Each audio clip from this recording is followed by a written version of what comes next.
Hey, happy Monday, YouTube. What's going on? Today I got some mail, fresh out of my mail box. Actually, the mail person just dropped it off like literally 5 minutes ago. So I blacked out everything and let's open it up, see what we got. I did have a list, so when you do buy stuff from when you do buy purchase items from eBay, you do get tracking included. As a seller, you're supposed to provide tracking, so it is nice that it'll actually let you know when stuff is on its way. And get this first item open.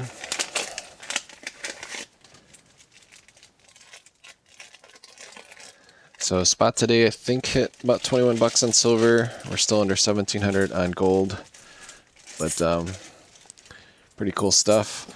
So this is interesting. Never purchased older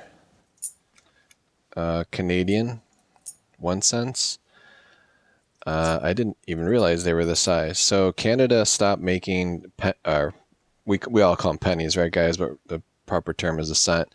So Canada stopped making cents in 2013, and this was a lot from a seller, and I just found it really interesting. I thought these are a really good deal. Picked these all up for $2.46 each, including the shipping. And let's take a look at the first one here. So I just thought it was cool because I don't know if you guys have ever purchased a large cent from the US Mint, but they're pretty expensive even in like this type of condition.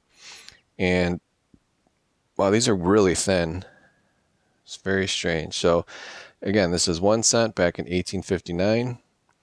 Got a little dent there, but I looked these up, and the reason I found this is I was looking at a seller that I bought stuff from before recently, and they gave a good deal. They gave really good service. They sent it out right away, and as you can see, I bought another item from the same seller. I don't know why they put all these stamps on here. Maybe they just have extra stamps lying around, but it kind of lets me know that's the same seller. So this is, what is this?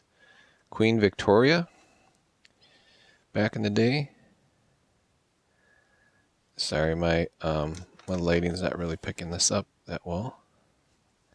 See if I hit this button, if that focus. There we go. So this is Queen Victoria, 1859. Let's see the next one. I don't think this was the next one, but it's 1897. And we've got Queen Victoria. Is she a little bit older in this one? Yep. She's a little bit older in that one, which she should be. And here's the 1888.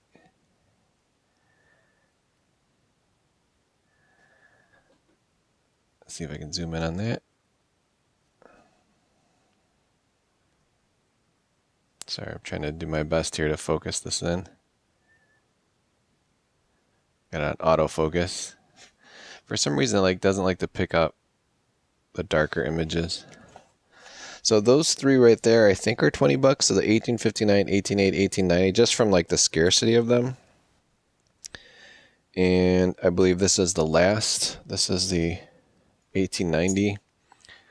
This one's not worth as much, but that's Queen Victoria towards kind of like the end of her reign. That one's a little polished. So that one was like, I figured that was worth like $8. And then what we got here? We got King George.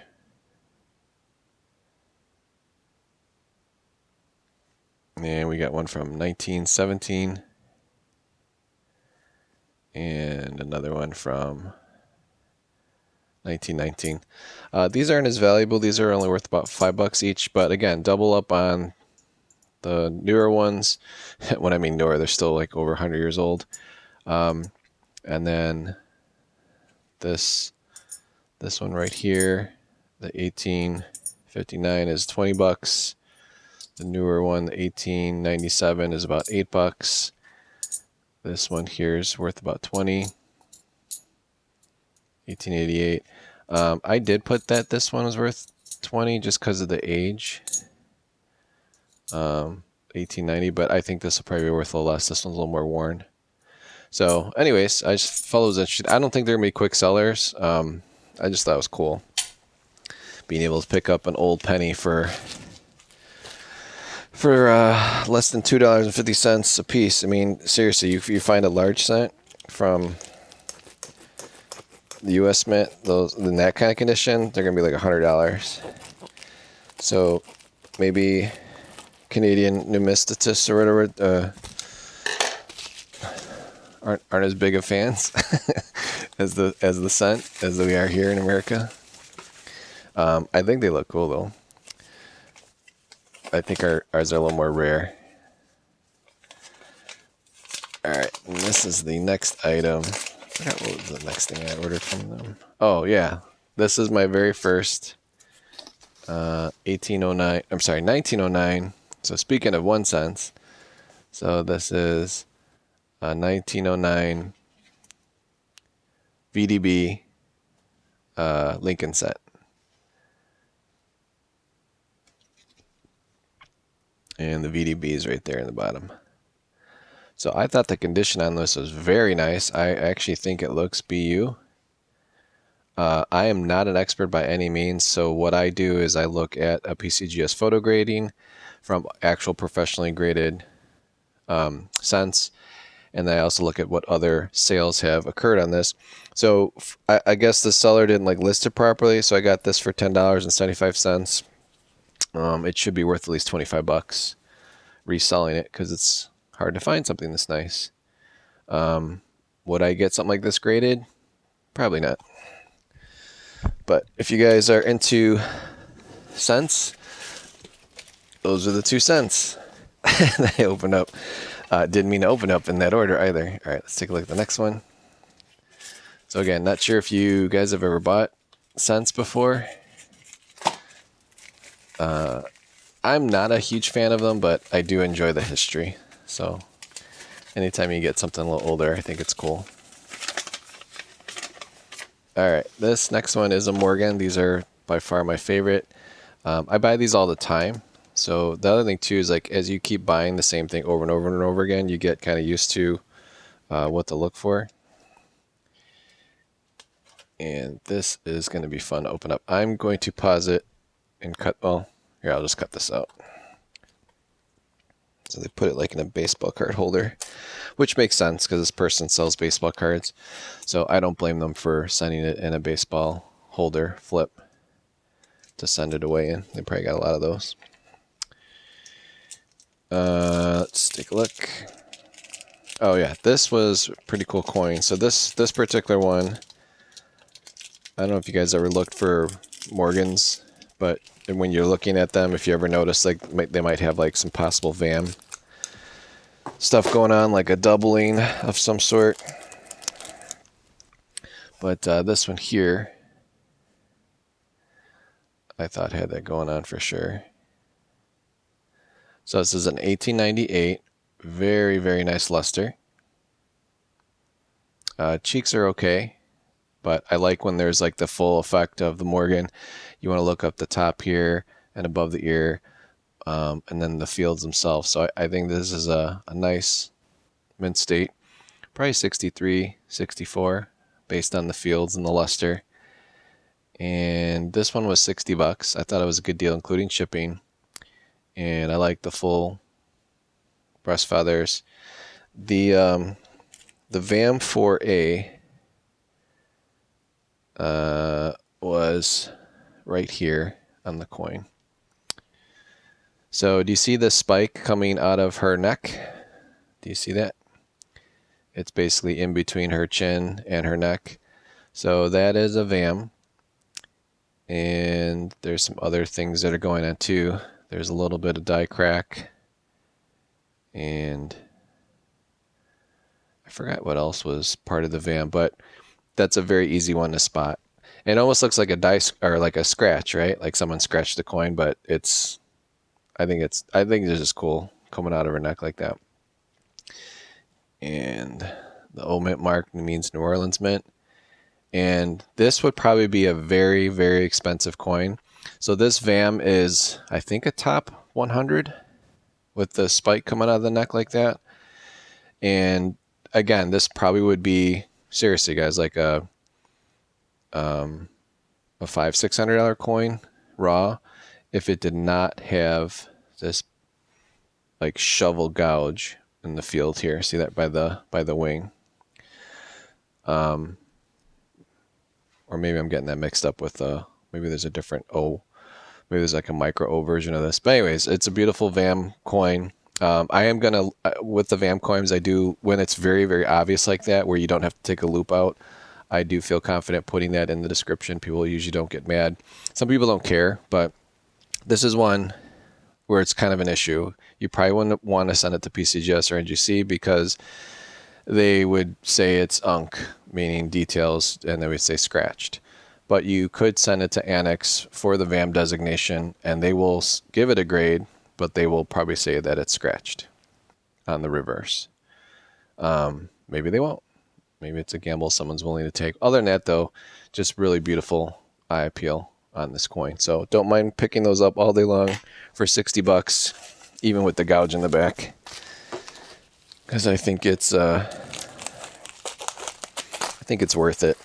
Again, I don't know about you guys, it's just getting really, really hard to find nice Morgan silver dollars on eBay. I used to be able to find them like all the time, and so this came out of here. So I'm gonna have to make a trip to my local coin shop, or a couple of them, and see what we got. All right, so this is unique for Chicago. So obviously I'm in Illinois. I thought this was really, really, really cool. All right, so Upper Deck obviously was making crazy money back in the day, and obviously Michael Jordan and the Bulls were super popular because of the multiple championships and just Michael Jordan in general. So I found this to be very interesting, and I don't know why the seller didn't pick up on it. Maybe because they're like a jewelry store or something, but I paid up for this. So I paid, what did I pay for this one? Paid about 65 bucks for this coin. It's limited 1 out of 7,500. It's a Michael Jordan coin. The Highland Mint, they're still in business. They still make coins like this, but this is very unique. So not only does the certificate of authenticity have his number, so for those you don't know, Michael Jordan's number is 23, and then when he came back from retiring from baseball, it was 45 for a little bit, and then he went back to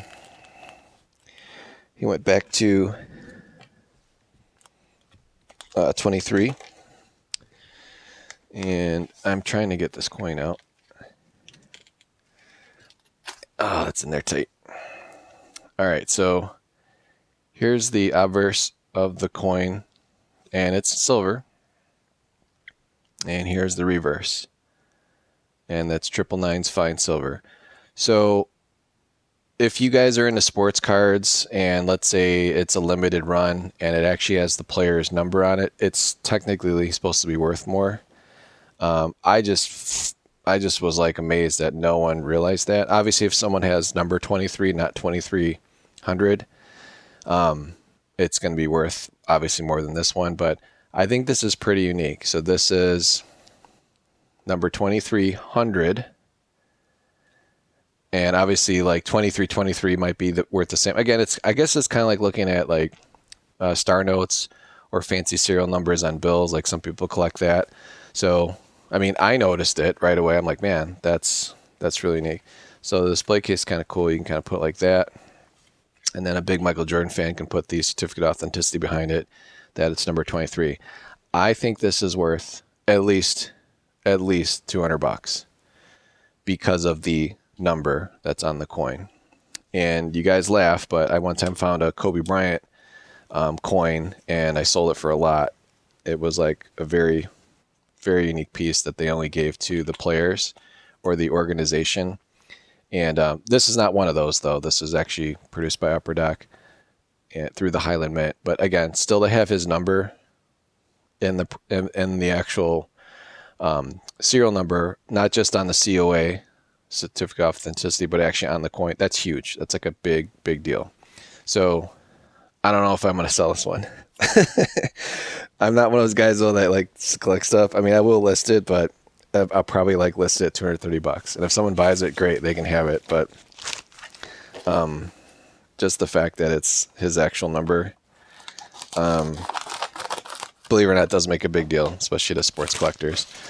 All right, so while I was searching for that, because I was actually looking for a Mike Ditka silver coin. I know that sounds silly, but I'm a Bears fan, you know, from here, the suburbs, Illinois. And I also found this. So this guy had, again, the same coin, but he had a pair of them, and no one was biting on these, and I thought these were a good deal as well. So first of all, just an ounce of generic round silver nowadays is about $28 in the store. That's in a capsule. You're probably going to pay like 30.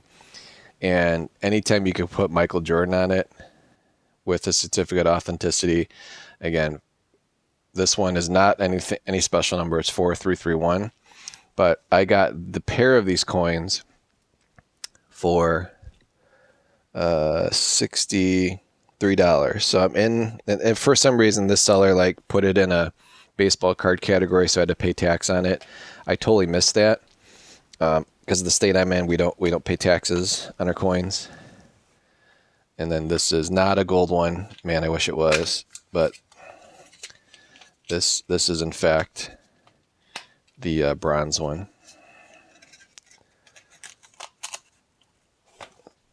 I just like brutalized to get that one out. But again, very cool piece of history.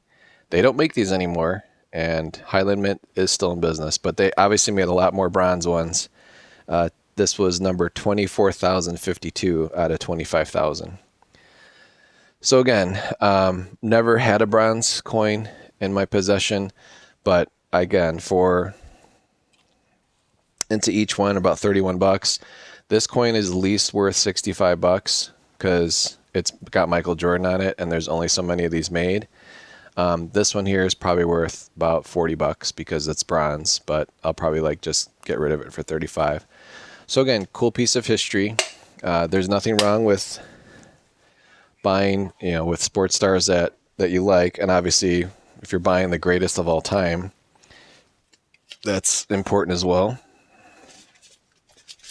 And I looked at it this way too. So I do get like messages from Highland Mint, and they also put me on a list. So like anytime they're like, oh, there's a Tom Brady coin or something that comes out, but they want like crazy money. They want like $100 or so. So here's all the coins that I got today. Got some pennies or 1 cent. I don't know. I call them pennies, guys. Sorry. Got the Michael Jordan coins and the Morgan. So I'll be listing these after I post this video. And let me know what you guys think about my purchase. Again, are you guys buying stuff like this still? I'm kind of like getting away from just buying a silver bullion because it's just like it's out of control until things kind of settle down a little bit. I mean, if I find a deal, I'll buy it. But I'm like really, I don't know about you guys, but it's getting harder to find deals out there. A lot of people are holding on to this stuff, or they're not selling it, and I don't know. It's just tougher to find. So appreciate you guys watching. Please like, share, please subscribe. I'm trying to get to 1,000 subscribers, and I'll keep these things going, and I'll post another video later this week when I get some more mail. Talk to you guys then. Bye-bye.